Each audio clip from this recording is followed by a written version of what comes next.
Favourite moment of Aman, I think हमारी आमन की second edition थी द सेट स्कूल में। तो वहाँ पे आज जब हम कम्प्लीटली वाइंड अप कर चुके थे हमारा दोनों दिन, तो उसके बाद हम सारे टीम मेंबर्स एक साथ स्टेयरवेल में बैठे हुए थे और we were just vibing, you know. Aaman complete हो चुका था, we only had good memories, काफ़ी सक्सेसफुल इवेंट किया था, सब लोग हंसी मजाक कर रहे थे और ओवरऑल सबसे चेरिश मोमेंट होगा मेरा आमन का। Favourite moment would be second edition से, और सेकेंड डे था, हम सब लोग बैठे हुए थे, इत्तेफाक से हम सबको टाइम मिल गया था एक ही टाइम पे, हम लोग बैठे हुए थे एंड आउट ऑफ नोवेयर हम सब गाना स्टार्ट हो गए थे, लाइक इन सिंक हम सब ने गाने स्टार्ट किए और वो इतना अच्छा मोमेंट हो गया था, like everybody sitting singing songs, एक पूरी वाइब मैच कर रही थी सबकी, तो बहुत अच्छा था, it was a really wholesome moment.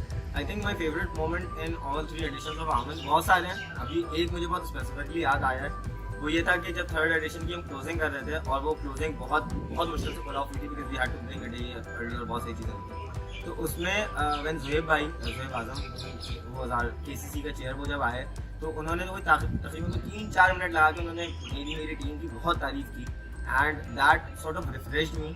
उसने मुझे वो हिम्मत दी कि हाँ यार मैं अभी भी खड़ा रह सकता हूँ और मैं आगे चल सकता हूँ। आई think that personally was my favourite moment.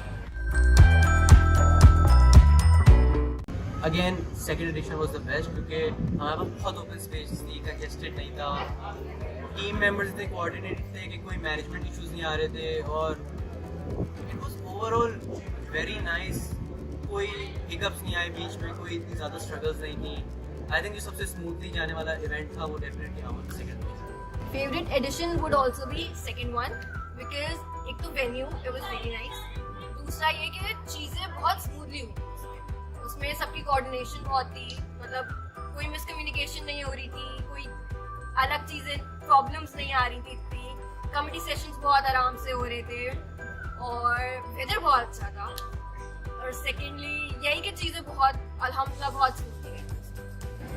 I think the first edition because first edition से पहले जो हुआ वो कहीं ना कहीं फर्स्ट एडिशन से एसोसिएट हो गया। Pulling of the first edition was like that particular you know understanding कि हाँ यार आगे भी हो जाएगा। तो वो जो चीज़ थी कि हम ये एडिशन कर सकते हैं तो हम आगे भी बहुत सारे एडिशन कर सकते हैं, इसको आगे ले जा सकते हैं। तो मेरे लिए पर्सनली फर्स्ट एडिशन बहुत इंपॉर्टेंट था, एक माइलस्टोन था और मुझे पता था कि यहाँ से इंशाल्लाह ताला सफ़र आगे का ही होगा। आई थिंक पर्सनली मैं ऑब्वियसली आंसर नहीं कर पाऊँगा कि मोस्ट हमारी जो ज़्यादा स्ट्रगल्स थी वो ग्रुप वाइज थी, लेकिन आई थिंक जो बिगेस्ट हर्डल आमन का हमेशा आया है वो आई थिंक मॉनिटरी वाइज है, क्योंकि अगेन हम लोग एक नॉन प्रॉफिट इवेंट है राइट आमन, उसमें हमारी सारी जो फंडिंग होती हैं वो या तो हमारी अपनी तरफ से होती हैं या फिर जो हमारी मिनिमलिस्टिक जो हमारी फ़ी है डेलीगेट से उनके पास से आता है। Struggle would be from third edition. Third edition में हमारे पास हुआ ये था, हमारे 3 डेज का होना था हमें, बट बारिशों की वजह से हमें एक पूरा दिन शिफ्ट करना पड़ा था पीछे। तो हमारे पास 2 दिन थे और उसमें हमें सेकेंड डे पे ही हमें सारे कमेटी सेशंस वाइंड अप कराने थे और हमें सब कुछ क्लोजिंग सेरेमनी सारी चीज़ें ऐसे करनी थी और बारिश भी हो रही थी।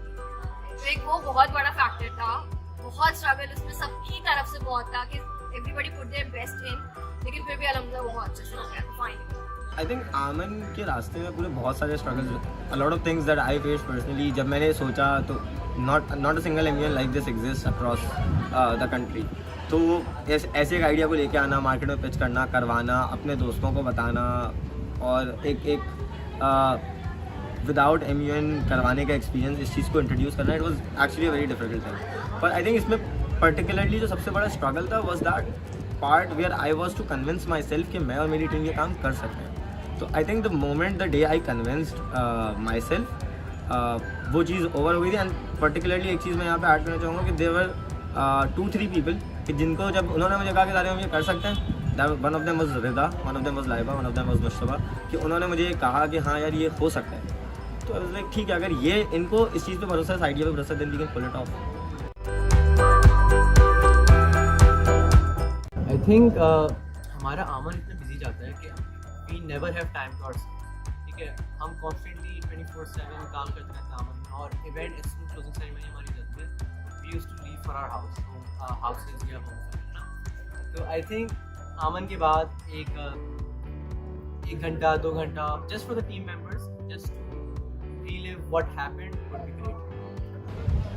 I would really want to go into committee sessions. मैं अभी 4th हमारा इंशाल्लाह होगा, बट अभी तक ऐसा कोई भी नहीं हुआ है जिसमें मैं जाऊँ कमिटी सेशन में जाके मैं बैठूँ और मैं ऑब्जर्व करूँ. अभी तक मुझे इतना टाइम मिल ही नहीं पाया, तो इस बार मेरा है कि मैं जाऊँ और सारी चीज़ें कोशिश करूँ हर committee session. I think in the next edition, I think I've done a lot of things in Aman, except for taking good photos जिसमें सिर्फ मैं हूँ. ठीक है, I happen to take photos और and all Aman में, क्योंकि वो होता है कि कोई भी आता है उसके साथ पिक्चर लेनी होती है और बट एक अकेले मेरी पिक्चर या होती हैं, बट मैं चाहता हूँ कि मैं अपनी मर्ज़ी से पिक्चर्स खुद खिंचवाऊँ और वो फोटोग्राफर के ज़ोर पे पिक्चर ना हो कि सालिम तुम्हारी कोई पिक्चर नहीं हुई, ये ना हो.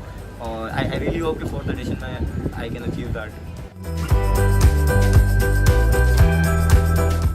आई थिंक यार मैं आमन का प्रेसिडेंट रह चुका हूँ, मैं आमन में डायरेक्टर भी बन चुका हूँ, मैं एडवाइज़र भी बन चुका हूँ आमन का. तो आई थिंक अब अगर मुझे आमन में आना है तो I hope at some point ये पॉसिबल हो.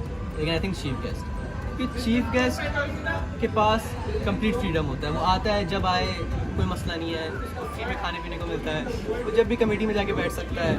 तो I think that is something I would really want. Position, I guess I would go with adviser.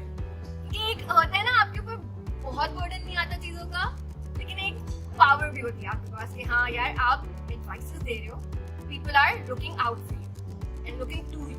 तो एक वो वाली चीज़ होती है. तो I would go for advice.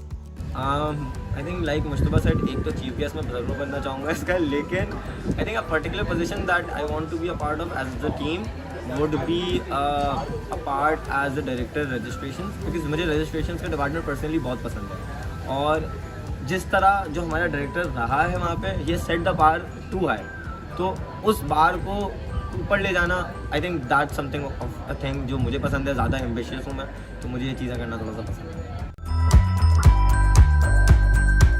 Where do I see Aman in the future? I think definitely shooting for the stars, क्योंकि हमारे फ्रेंड सर्कल का सबसे एम्बिशियस प्रोजेक्ट आमन रहा है और I want nothing for Aman except for success. Aman in future, most probably without us flourishing. I really want to see कि मतलब अभी तो हम लोग हैं, हम ही लोग ने स्टार्ट किया था, लेकिन आगे जाके I want to see others taking our positions, हमारे उस पे आ रहे हो, हमारी तरह काम कर रहे हो, फिर इनफैक्ट हमसे बेहतर करेंगे, I'm so sure. तो एक वो चीज़ मुझे देखनी है कि फ्यूचर में हमारे बगैर सब बहुत अच्छे से. It's like asking कि आप अपने बच्चे को कहाँ देखना चाहते हैं अगले 10 साल बाद. तो I would want it to be the most inclusive, the most empathetic and the idea should grow. मैं बस ये चाहता हूँ, मैं कभी भी शायद ये नहीं चाहूँगा. ऑफकोर्स आपका होता है कि यार एमबीएन में ज़्यादा से ज़्यादा स्टूडेंट्स आएँ, ज़्यादा से ज़्यादा डेलीगेट्स को हम कैटर करें, पर मेरी कभी भी शायद ये ख्वाहिश नहीं होगी कि Aman should become the biggest MBN of the world और biggest MBN of Pakistan, anything of that sort. I wanted to be इतनी ही empathetic, I wanted to be कि इसकी फ़ी इतनी ही हो कि बच्चा अफोर्ड कर सके. ये ना हो कि Aman should be the only thing many years from now even that can be afforded despite the inflation, despite everything. In a single word, Aman. I think the best word to describe Aman would be opportunity. Yeah, I would say brainchild because as I said, start हमने किया था और एक होता है ना, आप एक चीज को पूरा beginning से grow होते हुए देखो. It's really like a child to me, so I would say brainchild.